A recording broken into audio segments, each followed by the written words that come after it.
नमो नारायणाय। ॐ सहना भवतु सहनौ भुनक्तु सह वीर्यं करवावहै तेजस्विनावधीतमस्तु मा विद्विषावहै। ॐ शान्तिः शान्तिः शान्तिः।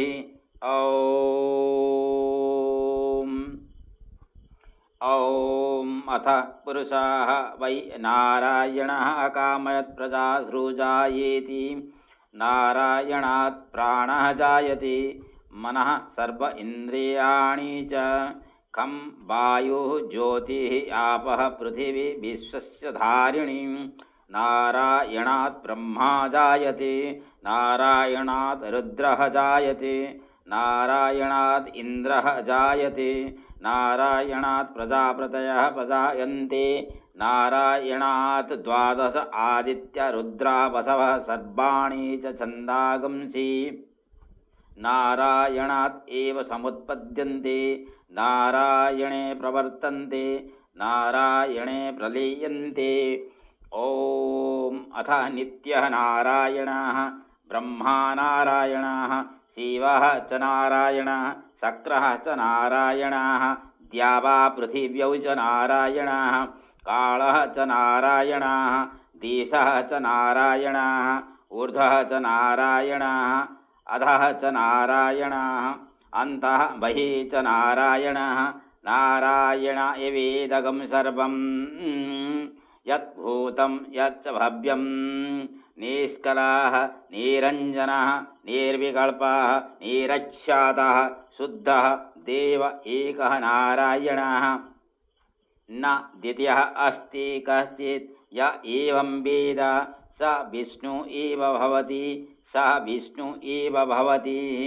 ॐ इति अग्रे व्याहरन् नम इति पश्चात् नारायणायेति उपरिष्टात् ॐ इति एकाक्षरं नमः इति द्वे अक्षरे नारायणायेति पञ्चाक्षराणि। एतद्वै नारायणस्य अष्टाक्षरं पदं यो वै नारायणस्य अष्टाक्षरं पदं मध्येते अनः पाब्रूवः सर्वम् आयुः एति विन्दते प्राज्ञापत्येगुं नारायणस्पोर्षं गौपात्यं तथा अमृतत्वम् आश्नुते तथा अमृतत्वम् आश्नुत इति य एवं वेद। प्रत्यागानन्दं ब्रह्म पुरुषं प्रणवस्वरूपम् ओकार ऊकार मोकार इति तानेकधा समवराहं देताभूमिति य मोक्त्वा मुच्यते योगी जन्म संसारबन्धनात्। ॐ नमो नारायणाय इति मन्त्रोपासकः वैकुण्ठ भुवनलोकं गमिष्यति तत् इदं परं पुण्डरीकं विज्ञानघनं तस्मात् विद्यावन्मात्रं ब्रह्मण्यदेवकी पुत्रः ब्रह्मण्य मधुसूदनं सर्वभूतास्थम् एकं नारायणं कारणरूपम् अकार परब्रह्मम्। एतद् अथर्वशीर्षय आधीतेः प्रातः अधीयानः रात्रिकृतं पापं नाशयति सायम् अधीयानः दिवसकृतं पापं नाशयति माध्यन्दीनम् आदित्याभिमुखः अय्या पञ्चपातकः पातकादा प्रमुच्यते सर्वं वेदपारायण पुण्यं लभते नारायणं सायुज्यम् अवाप्नोति नारायण सायुज्यम् अवाप्नोति य एवं वेद इति उपनिषत्। ॐ नमो नारायणाय। ॐ सहस्रशीर्षं देवं विश्वाख्यं विश्वशम्भुवं विश्वं नारायणं देवम् अक्षरं परमं पदं विश्वतः परमान्नित्यं विश्वं नारायणगुं हरिं विश्वम् एवेदं पुरुषः तत् विश्वम् उपजीवति पतिं विश्वस्य आत्मा ईश्वरागुं शाश्वतागुं शिवम् अच्युतं नारायणमहाज्ञेयं विश्वात्मानं परायणं नारायणपरो ज्योतिः आत्मा नारायणः परः नारायणपरं ब्रह्म तत्त्वं नारायणः परः नारायणपराध्यानं नारायणः परः यच्च किञ्चित् जगत् सर्वं दृश्यते श्रूयते अपि वा अन्तः बहिः च तत्सर्वं व्याप्य नारायणस्थितः अनन्तम् अव्ययं कविगुं समुद्रे अन्तं विश्वसम्भुवं पद्मकोशप्रतिकाशगुं हृदयं च अपि अधोमुखम् अधो निष्ट्यावितश्चान्ते नाभ्यम् उपरि तिष्ठति ज्वालमालाकुलं भाति विश्वस्य आयतनं महत् सन्ततगुं शिलोभिस्तु लम्बत्याकोशसन्निभम् तस्यान्ते सुशिरगुं सूक्ष्मं तस्मिन् सर्वं प्रतिष्ठितम् तस्य मध्ये महान् अग्निः विश्वाति विश्वतः मुखः स अग्राभुक् बीजजन्तिष्ठन्नारमदरः कविः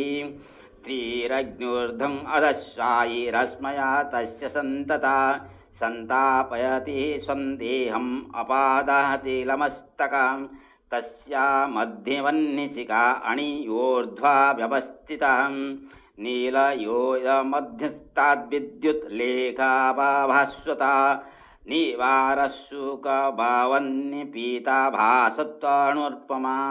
तस्या शिखाया मध्ये परमात्मा व्यवस्थितः स ब्रह्मा सा शिवा सा हरिः सा इन्द्रः सा अक्षरः परमस्तु स्वराट् ॐ ब्रह्मणे नमः। ॐ विष्णोर्लोकं वीर्याणि प्रवोचं यः पार्थिवानि विषमे रजागुंसि यो अस्कराय दुत्तरागुम्मधस्तं विचक्रमाणस्त्रधो रोगाय तदस्य प्रियम् अभिपातो अस्यां नरः यत्र देवय्याभो मदन्ति उरुक्रमस्य सैवन्दुर्वृत्ताः विष्णुपदे परमे मध्वोत्साह प्रतिधिष्णुस्तवते वीराय मृगो न भीमः कुचिरो गिरिष्ठाः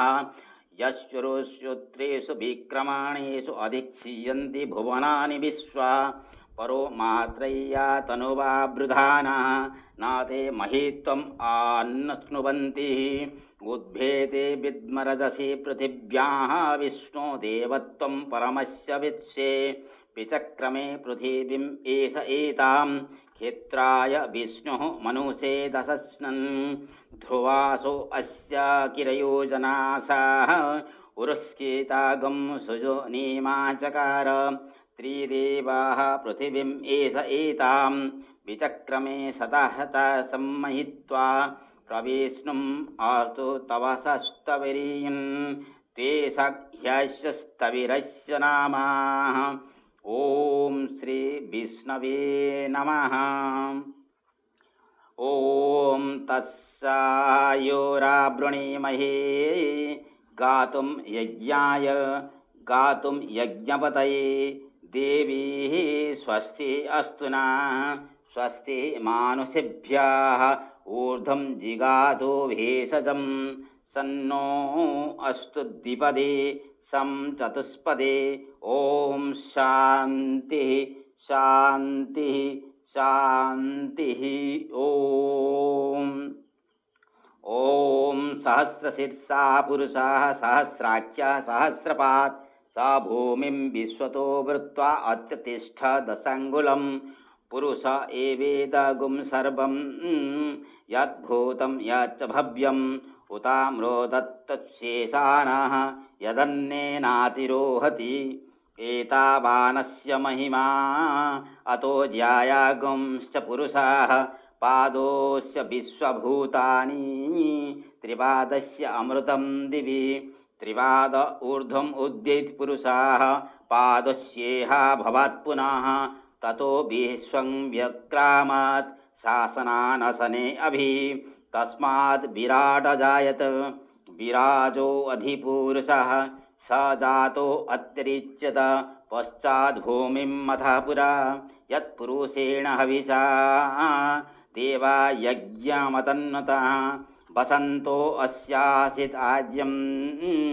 ग्रीष्माम् ईद्मा शरद्धविः सप्तास्यासन् परिधयाः त्रिसप्तः समिधः कृताः देवा यत् यज्ञं तन्वाना अवध्नन् पुरुषं पशुं तं यज्ञं मर्हिषि पृच्छन् पुरुषं जातम् अग्रतः तेन देवा अजयन्त साध्यारुषयश्च ये तस्माद् यज्ञात् सर्वभूताः संभृतं पृषत् आज्यं पशुगुंश्चागश्चक्रव्यायव्यान् आरण्यान् ग्रामाश्च ये तस्मात् जज्ञात् सर्वभूतः रुचः सामानि जज्ञिरे चन्दागुंसि जज्ञिरे तस्मात् यजो तस्मात् अजायत तस्मात् अश्वा अजायन्त एके च उभयात्ता गावोः जज्ञिरे तस्मात् जाता अजावयाः यत्पुरुषं व्यददुः क्रतिधा व्यकल्पयन् मुखं किमस्य कौ बाहु का उरु पादा उच्यते ब्राह्मणोऽस्य मुखम् आसीत् बाहुराजन्यः कृतः उरुः तदस्य यत् वैश्याः पद्भ्यागुं शूद्रा अजायत चन्द्रमा मनसो जातः चक्षुः सूर्यो जायत मुखात् इन्द्रः च अग्निः च पाणात् वायु जायत नाभ्या आसीत् अन्तरिक्षं शीर्ष्णोद्यौ समवर्तत पद्भ्यां भूमि दिशः श्रुत्रात् तथा लोकागुम् अकल्पयन् वेदाहम् एतं पुरुषं महान्तम् आदित्यवर्णं तमसास्तवारे सर्वाणि रूपाणि विचित्य धीरा नामानि कृत्वा अभिवदन् यदास्ते धाता पुरस्ताद्यमुजाधार शक्रः प्रविद्वन् प्रविशश्च तस्रः तमेवं विद्वानम्रोह भवति नान्यः पन्थायनाय विद्यते यज्ञेन यज्ञम् अयजन्त देवाः तानि धर्माणि प्रथमान्यासन् तेह नागं महिमान सचन्ते यत्र पूर्वे सद्ध्या सन्ति देवाः अभ्यसम्भुता पृथिव्यौरथा च विश्वकर्मण समवर्ताधिः तस्य त्वष्टा विदधत् रूपम् इति तत्पुरुषस्य विश्वम् आदानम् अग्रे वेदाहमेतं पुरुषं महान्तम् आदित्यवर्णं तमसः परस्तात् तमेवं विद्वानम्रोह भवति नान्यः पन्था विद्यते नाय प्रजापति चरति गर्भे अन्तः अजायमानः बहुधा विजायते तस्य धीरा परिजानन्ति योनिं मरीचीनां पदम् इच्छन्ति वेदसः यो देवेभ्य आतपति यो देवानां पुरोहितः पूर्वो यो देवेभ्यो जातः नमो रुचाय ब्रह्मये रुचं ब्रह्म जनयन्तः देवा अग्रे तत् अब्रुवन् यस्तु एवं ब्राह्मणो विद्यात् तस्य देवा आसन् वशे ह्रिश्चते लक्ष्मी च पत्न्यौ अहोरात्रे पार्श्वे नक्षत्राणि रूपम् अश्विनौ व्यक्तम् इष्टं मनीषाण अमुं मनीषाण सर्वं मनीषाण ॐ शान्तिः शान्तिः शान्तिः ॐ नमस्ते अस्तु भगवन्नादिदेवाय पीताम्बराय दामोदराय ऋषिकेशाय चतुर्भुजाय अधोक्षजाय वासुदेवाय पद्मनाभाय विष्टरसवाय त्रिविक्रमाय श्रीमन्नारायणाय नमः। ॐ नारायणाय विद्महे वासुदेवाय धीमहि तन्नो विष्णुः प्रचोदयात्। ॐ श्रीयज्ञपुरुषाय नमो नमः। लोकाः समस्ता सुखिनो भवन्तु। हरिः ॐ